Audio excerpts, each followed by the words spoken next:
We have very little unemployment rate now in the community.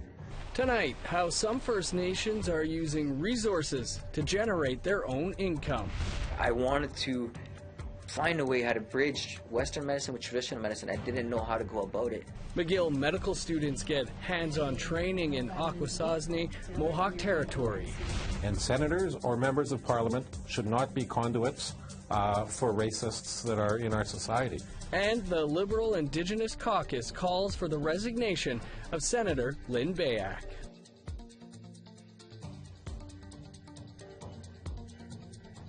Good evening, I'm Dennis Ward. The Fraser Institute has released a study that shows First Nations across Canada are generating billions of dollars of their own revenue and becoming less dependent on federal transfers. Alberta's Fort McKay is one such success story. APTN's Chris Stewart went to Fort McKay and met with Chief Jim Boucher. When you look at Fort McKay, about 30 minutes north of Fort McMurray, you notice how oil can change a community. For decades now, the First Nation has been benefiting from investing in the tar sands. In November, they purchased a 34% stake in a Suncor tank farm. The First Nation is bringing in hundreds of millions of dollars. Now, only 5% of their budget is from federal transfer payments. Chief Jim Boucher says it makes them less dependent on the government of the day. In the past, where they've curtailed their spending due to budgetary constraints, while the Canadian economy continues to grow, I think we need to marshal our forces so that we can participate in the Canadian economy like other Canadians and generate that benefit for our people. It's not just oil. Fort McKay owns several companies, from catering to lodging for tar sand workers, quarries, and more. Band members own several businesses. We have entrepreneurs in our community who are very successful. We have people who have been employed for a large number of years, and so I think that there is a lot of benefit in terms of being self-sufficient, and that's where we want to be. There are many other successful reserves in Canada. Member 2 in Cape Breton makes tens of millions each year from several band-owned companies, including a hotel and convention center. They have their own fishing fleet. Millbrook First Nation in Nova Scotia own an Arctic char fish farm and a fleet of fishing vessels. They own apartment buildings and lease industrial and retail land. Back in Alberta, Fort McKay has something that any community would love to have, a near zero unemployment rate. We have very little unemployment rate now in the community. We have a commitment out to the people by Chief and Council that anybody that wants to be employed will be found employment. And so we're taking practical steps to make that happen. We put on training programs, we put on development programs, we help people find employment. So I think, in terms of the employment issue, we're very fortunate in that way. There is a price to pay. Fort McKay is 30 kilometers from refineries and tailing ponds. Driving to the nation, you can smell oil in the air. Chief Boucher says they look at the environmental impact of each investment. The nation is against a proposed new oil sand site they say is too close to their ancestral lands. That site is currently being reviewed by the Alberta Energy Regulator. New buildings and houses are being built. Chief Boucher says that the money made is being used to help better the community. We spent $1.6 million in education. We spent $3 million on health programming in the community. We spent another $3 million in taking care of the elders. We built up our infrastructure, such as a youth center. We're building a long-term care facility for the elders now. We have an arena. We paid for this building that we're in right now. We build up our housing stock. We have some pretty good housing stock in the community. We build up our infrastructure. So, we have that ability to take care of ourselves. Chris Stewart, APTN National News, Fort McKay, Alberta. A longtime Nunavut leader and politician will be spending his weekends in prison following his third conviction for impaired driving. Jack Anawak has been Nunavut MP, Nunavut MLA, and circumpolar ambassador. He pleaded guilty to impaired driving in June 2017 before his unsuccessful run for Nunavut MLA in October's territorial election. On Monday, he was sentenced to 30 days in prison to be served on weekends. 30 days is the minimum possible sentence for a third impaired conviction. He's also banned from driving for 3 years and will pay a $100 fine. And we would like to hear what you have to say about this or any other story. Here's how to contact us. Send an email to news@aptn.ca, like our APTN National News Facebook page. Follow us on Twitter @APTN News, or go to our website, aptnnews.ca. Some medical students at McGill University in Montreal are getting a first-hand look at what working in an Indigenous community is like. It's through a new program that includes a grassroots Indigenous approach to healthcare. Here's Annette Francis with that story. These student doctors are learning from Dr. Akwesasne Horn. Dr. Saylor, and you're going to go and see this patient, and we will meet you in the room. Okay. Dr. Horn is the only family physician in Akwesasne. For a catchment area of 14,000, this waiting room can get pretty busy, so having student doctors on site is a big win. It's all part of a new program at McGill University. So it consists of medical students in their third or fourth year coming here for a month at a time. There was a lot of logistics that we had to work out, and of course, because we don't have a lot of physicians here to supervise, I had to be make it very clear at the beginning that this was a little bit different. Ev Mayat Day says it's a lot different than any other training she's ever received.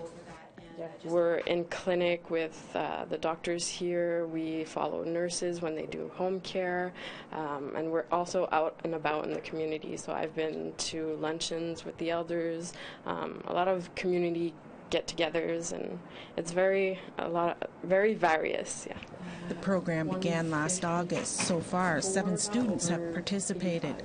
According to Dr. Horn, it's a holistic program. So it's a little bit more grassroots rather than just learning from the doctor. And then, of course, with the traditional people and doing cultural activities in the community, doing some volunteer work, whatever comes up. There are a lot of things that happen in the community. It's a way to recruit new doctors and give them first-hand experience in working in a First Nation community. Dr. Kent Saylor wears a lot of hats. He is a community pediatrician. He's also the director of the Indigenous Health Professions program at McGill. We are hoping to continue this long term, and we would even love to continue this and expand it to other communities as well. And that's part of one of the roles of the Indigenous Health Professions program at McGill, is we really want to open the doors for students in all the health professions. Wesley Cote is Algonquin. He's in his 4th year. He says this experience has helped him solidify what he wants to do as a doctor. I wanted to find a way how to bridge Western medicine with traditional medicine. I didn't know how to go about it. Coming to a placement here, I've just been so blown away, and I've seen how reality can be, how it's possible. It became reality. According to Dr. Horn, the program will eventually expand for all medical students. Annette Francis, APTN National News, Akwesasne. The Liberal Indigenous caucus wants Senator Lynn Beyak to step down before Parliament returns. We'll speak with the chair of the caucus after the break.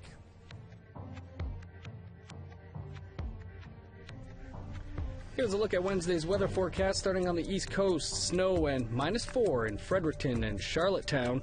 Sunny and -20 for Happy Valley Goose Bay. Snowy -18 in Inukjuak. -17 under sunny skies in Sept-Îles. -12 in Chibougamau.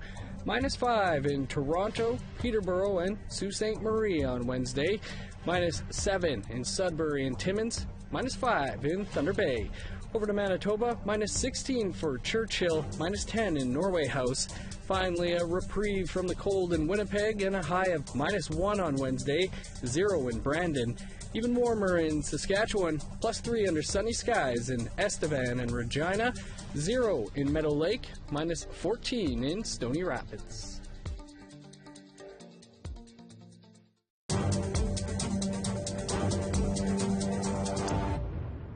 Welcome back. Parliament is back in session at the end of this month, and the Liberals' Indigenous caucus wants embattled Senator Lynn Beyak to have resigned by then. A group of independent senators has asked the Senate's ethics officer to look into Beyak's conduct for posting comments on her website maligning Indigenous people. The chair of the caucus is Manitoba MP Dan Vandel. He joins me now. Mr. Vandell, thanks for taking the time to join us. Why is the Liberal Indigenous caucus now pushing for Senator Beyak's resignation by the time Parliament returns? Well, basically, we feel that we don't think it's too much to ask for politicians, whether they're whether they're members of Parliament or senators, not to be conduits for people that are racist. And essentially, after discussion with Indigenous caucus, we felt that what Senator Beyak has posted on her website is racist, and that we applaud, although not too loudly, we applaud the first step of her being kicked out of the Conservative caucus after over a year of posting racist posts. But we feel that it's completely unbecoming of the behavior of a senator. And the right thing to do is for Ms. Beyak to resign from the Senate itself. When the ethics officer is looking into her conduct, would it make sense to wait until that report comes back? No, you know what? I think we have all the evidence we've needed over the last year. It's quite clear that she's a big fan of residential schools. It's quite clear that she, as of this morning, still has letters that are essentially racist on her website. And we don't think that there's much more evidence that's needed. We think that this is conduct unbecoming of a senator. It's racist behavior, and senators or members of Parliament should not be conduits for racists that are in our society. So I think Ms. Beyak, by being a conduit, is being racist herself, and she should resign from the Senate. As we know, it's difficult to get a senator removed. What if Ms. Beyak just simply refuses to resign? Well, that's the issue before us. We know there's several different ways that a senator can get expelled, but essentially it comes down to a vote of the Senate themselves. So, so you know what? It's something that we're wrestling with, and I think what's clear to us is that as a senator, Ms. Beyak is not fulfilling her duties as a senator. She's not only a conduit to racists in Canadian society, but she's exhibiting racist behaviors herself. So that's something that we can't tolerate as a society, certainly not as a Canadian Parliament, and we're urging her to resign. Liberal Indigenous caucuses are urging Ms. Beyak to resign her Senate seat. Dan, the Akwesasne Nation is supporting a call that's out there right now to boycott some of the businesses that are owned by not only Ms. Beyak but her son Nick, car dealerships in Fort Frances and Dryden. How does the Indigenous caucus feel about that route? You know what? We haven't discussed that issue, but I think the central issue for us is that she should no longer be represent the Canadian Senate. I know quite a few people that are senators. Some from my own constituency who are excellent people and excellent public servants. But Ms. Beyak, unfortunately, is not one of those, and we feel her behavior is unbecoming of the Senate, and she should resign. And so, Dan, what are the next steps there in having this come forward? Well, we're all going to be back in Ottawa in the next 7 to 10 days. So I think as an Indigenous caucus, we come from all parts of the country. We're gonna meet. I believe not this Saturday, but a week this Saturday, and we're going to see where we're at that point and have another discussion at that point. Mr. Vandell, we appreciate you taking the time to speak to us about this today. It's my pleasure. Thank you. And you can find more on the followed around comments by Nick Beyak, City Councillor in Dryden, Ontario, on our website, aptnnews.ca. Last week, we brought you a story on Sammy Murdoch, a 35-year-old mother of two from Prince George, BC, who's desperately needing a kidney transplant. Since that story aired, close to 10 viewers who saw the story contacted APTN and wanted to know if they could be tested as a match to help Sammy. Joining us today from Vancouver is Dr. David Landsberg. He's the medical director and founder of St. Paul's Hospital Renal Transplant Program. David Landsberg joins us now. Dr. Landsberg, appreciate you taking the time to join us here this afternoon. Can you give us an idea, an estimate on how many people are waiting for a kidney transplant in Canada? Across the country, a lot. Right now, over 3,000, and that probably doesn't take into account a couple of more thousand who are just about ready to get on the waiting list. What sort of tests are done to determine whether you're a match for somebody with a kidney? So matching is important. You need to be a compatible blood group, and we need to make sure that the person who's going to get the transplant doesn't have antibodies against you. So we can do all of that testing with the blood testing. And then if we're lucky, we have more than one match, and then we can determine from that blood test as well the degree of compatibility. So there's a lot we can get out of a blood test. Can you tell us about the paired kidney exchange program and how that works? So the paired exchange program is a great program whereby you have a donor who wants to help you, but they can't because they're not compatible based on that blood test that we just talked about. So in that program, a pair where there's a donor who wants to donate and a recipient who needs one, they enter, and through a very sophisticated computer program, we can look at other pairs and then find matches. So it comes out with a chain, and so this person can donate to this person, and in return, that person can donate to that person can donate to that person. You may have 3 or 4 pairs, and at the end of the day, everybody gets a transplant. So everybody who wants to donate donates, and everybody who needs a transplant gets one, but they don't donate to the person who they want to help initially, but they can help that person by donating to somebody else. Great program. What's involved in the actual surgery, and how long is recovery time here?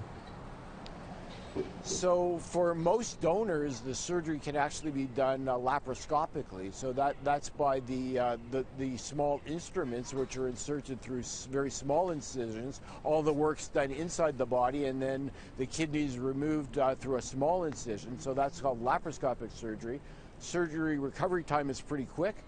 Most people are out of the hospital within 2 or 3 days. For the recipients, most people are in about 3 or 4 or 5 days. That's all. So it's pretty quick work. Yeah, wow.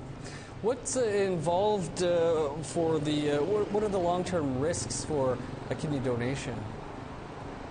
So we need to make sure that the donor is in excellent health and has excellent kidney function in both of their kidneys. And so the remaining kidney is going to have to last them for the rest of their lives. So we need to make sure that that kidney is healthy and will do that. So we need to make sure that the donor doesn't have a problem which could lead to future kidney failure. If somebody gets a problem which could lead to future kidney failure like diabetes or high blood pressure, that's the risk. So they need to have very careful follow-up after donation to make sure they're still healthy. Dr. Landsberg, we're going to have to leave it there, but appreciate you taking the time to join us here this afternoon. My pleasure. Some kudos now to our colleagues at APTN Investigates. An episode from last season, Against Their Will, is nominated for a Canadian Screen Award. Reporter Cullen Crozier investigated the forced sterilization of Indigenous women at a Saskatchewan hospital. Here's a preview. I came in and I was in labor. I was in full labor. And I was alone. I didn't have any family or friends with me. And it was a very traumatic, scary experience for me. I was crying, obviously. And one of the nurses had approached me and she said, you know, clearly you don't want to be in this kind of position again. And there's this option available of having your tubes tied. They never really said anything in my presence, but I could hear them talking down the hallway, or like the head nurse would always ask the other nurses, did she sign those papers yet? I heard her ask that around 3 or 4 times because my room is just 2 doors down from the nurse's station. So I heard her ask them several times, like, has she signed the papers yet? Has she signed the papers yet? There's a sheet in front of me. I'm laid down. I can't move. I'm frozen from the waist down. And I said, I don't want to do this. I clearly heard the doctor say, did she sign the consent form? And one of the nurses or whoever it was on the other side of the sheet with her said yes, and that's when I felt her start prodding at me. An important story that continues to play out today. Congrats to Cullen and the team. The Canadian Screen Awards will be announced on March 11th. You can watch this and all APTN Investigates episodes on our website. The deaths of 7 youth attending high school in Thunder Bay is the focus of the book 7 Fallen Feathers. Author Tanya Talega is our guest tonight on an encore edition of Face to Face, where we discussed whether Thunder Bay has a problem. Here's a preview. It is a Thunder Bay problem. It's a Canada problem as well. I mean, you could look at stories across Canada. You could look at Colton Bushy. You can look at murdered and missing Indigenous women and girls. The same things are heard of over and over again. Concerns aren't taken seriously when Indigenous people call the police. There are communications issues. Nobody calls them back. Coroners don't phone them back, you know, and that's not just a Thunder Bay problem. That's a problem across the country. And you can watch that episode of Face to Face right after the news. Now, time for a quick break, but stick around. There's more to come.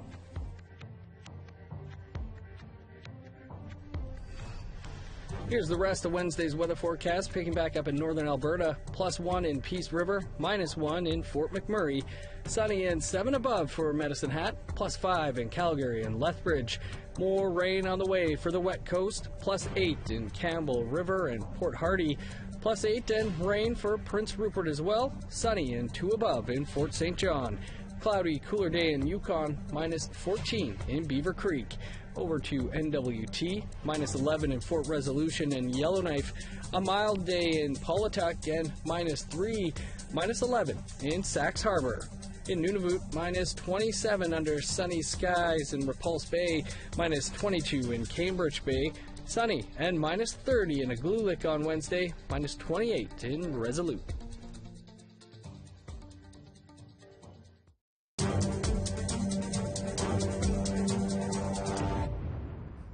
Welcome back. Before we head out for the night, a quick look at our photo of the day. This one is shared by Neil Shea.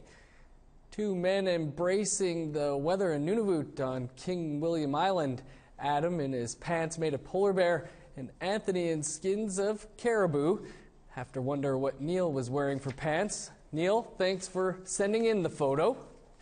If you'd like to see your photo featured on APTN National News, email share@aptn.ca or tag APTN News on Twitter or Instagram.